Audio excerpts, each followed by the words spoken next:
It's Shade here. Welcome to our Freebie Friday video. Today we've been asked to talk about earnest money in real estate contracts. So the earnest money, of course, is the amount of money that the buyer puts down to show that they're serious in buying the property. And so the amount is usually about 1 to 2% of the total contract price for the real property in question. And that just says that if the contract is terminated by the buyer for no good cause, which would be listed in the contract, then the seller gets to keep that earnest money because they didn't have the opportunity to sell to another person and the buyer backed out. So in order to protect the buyer, what you want to do is to have an option period. You have to purchase an option period for another amount of money, which is very small amount, usually about $100, maybe $200. And then you purchase that option period to give you maybe 10 days or 15 days in which you can back out for no reason. You can just back out anytime you want. As long as you purchase that option period, you don't lose your earnest money. Now, the option period back out, you have to do according to specific terms.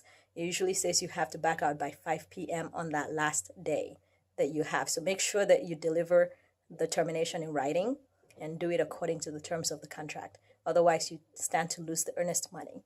And also, when you're delivering the option money, it has to be delivered also at a specific time, by a specific date and time to the seller or the seller's agent. And when you deliver that, the seller doesn't get to keep the earnest money as long as you did your part in delivering the option period money to them.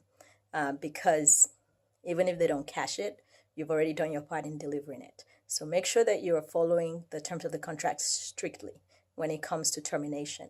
And if you're not terminating within your option period, you do stand to lose your earnest money unless the seller agrees to let go of the money. So that's my quick answer to that regarding earnest money contracts. Be very careful when you're putting the earnest money down. Don't put too much down unless you must, which usually it's because you have other people competing to buy the same property. But talk to your agent. Make sure you're represented by a realtor that's really good because they can guide you better. So as always, have a wonderful weekend, and I'll talk to you next time.